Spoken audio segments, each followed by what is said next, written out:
Hello friends, welcome back to my channel, and today's video I will make a AC adapter for my JBL CAS-33. This is the original adapter, and sad to say it has a input voltage 100 volts and the output is 12 volts 2.5 amps. So here, since I'm in a 220 volts region 60 Hz cycle, I will make here a adapter for my JBL speaker. So I have here 12012. Sad to say I don't have 606. I like this 606 because if I will tap here, this goes 12 volts, but here, since this is 12012, I will tap here or here, just a half. Okay, so 0 to 12 is output is 12 volts, 0 to 12 output is 12 volts. But if you use this one, this is 24 volts and it is not appropriate in my JBL speaker, so I will use either this or this one. So this transformer is 220 volts, 0 to 20, and it has also a 110 volts pin, but I will disregard this pin. I will use 0 to 20 volts because I'm in a 220 volts region. So this is my enclosure for this one, and these are my parts, and now let's get started.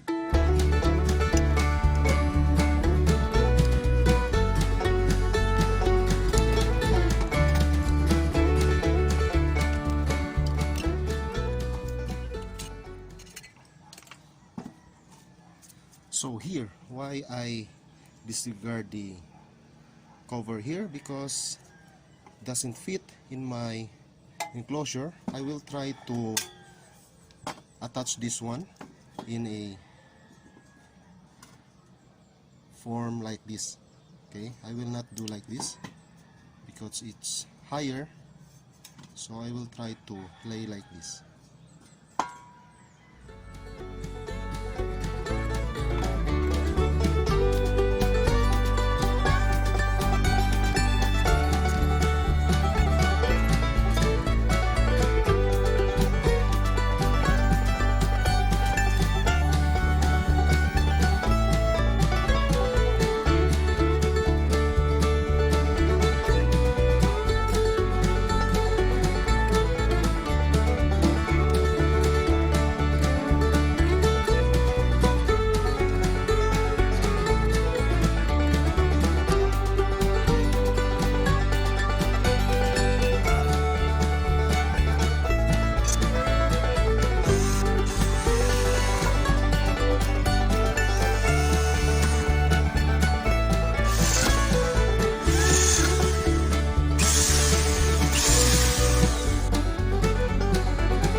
So this is now the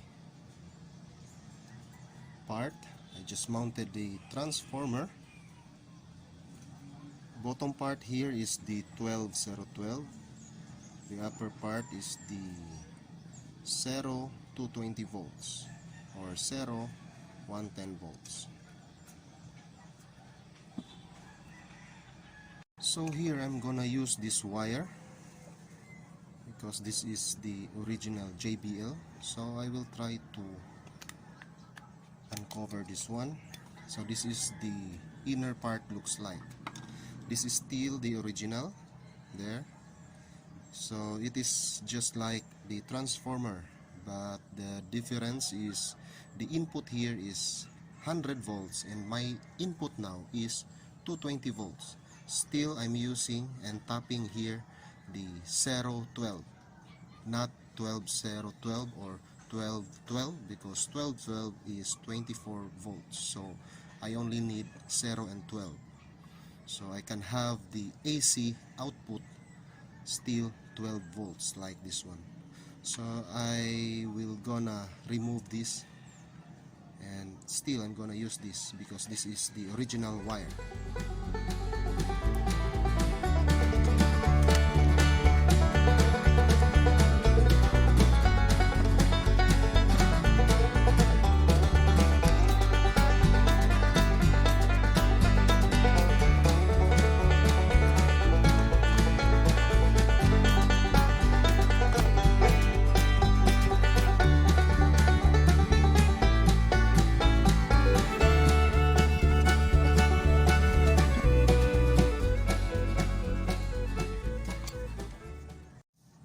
So since the grommet here is fixed, so I will try to move here.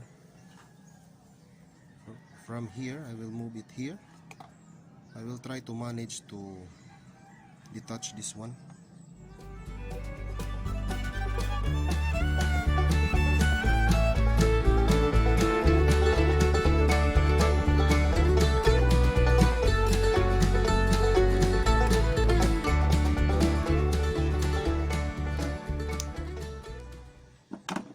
Still use this one. This is its original grommet.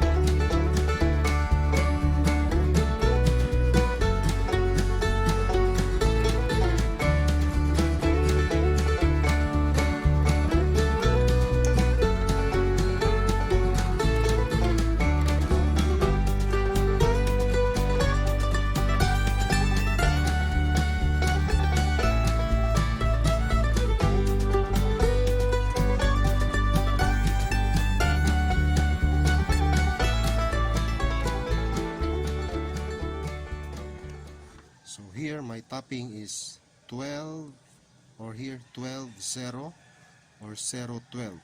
Okay, so here this is the short distance here, 12-0, not 0-12. 0-12 here is long, so I'm gonna try to tap here in a 12-0.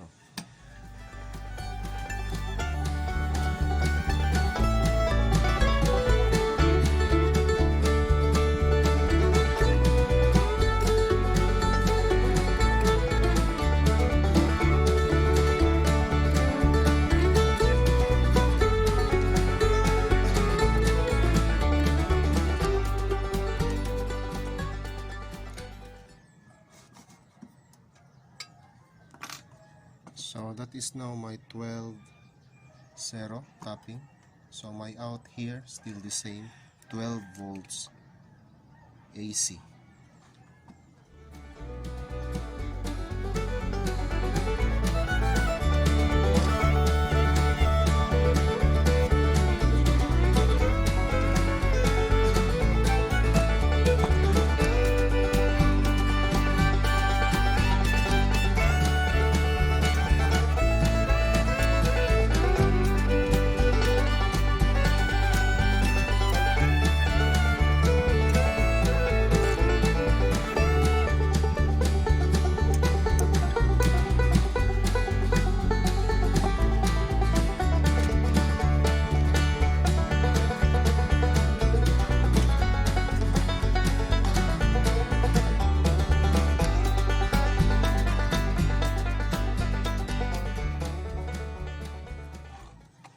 this one is for the AC.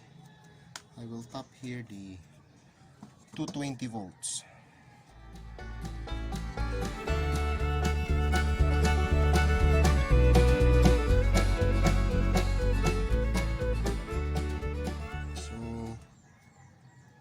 So I can lock this one. I will pass to this bolt here.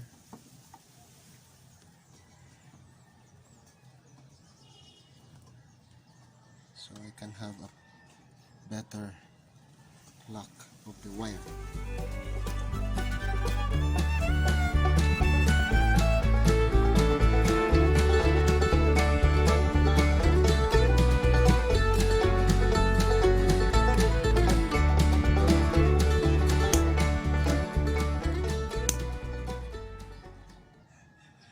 So I'm using here 0 to 20 volts.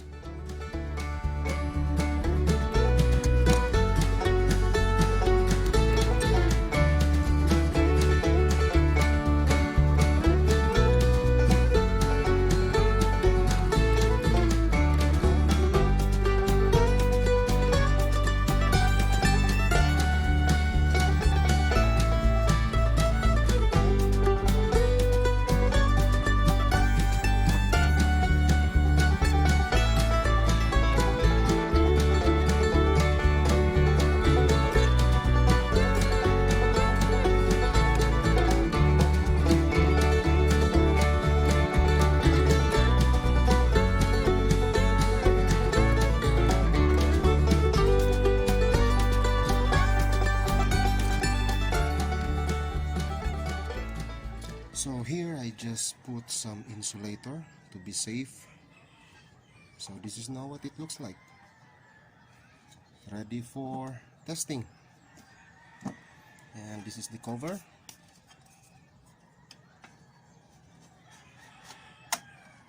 There.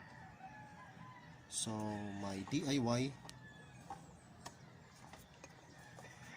adapter for my JBL CAS-33. So let's try to test this one if it works or not. So this is now my simple setup, and the wire here is going to my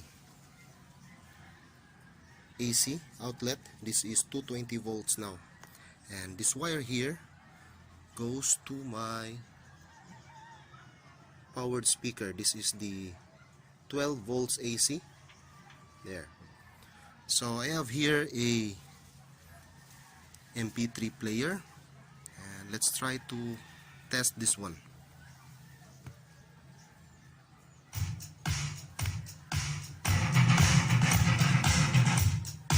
So that's all, guys. Hope you subscribe to my channel. Thanks for watching.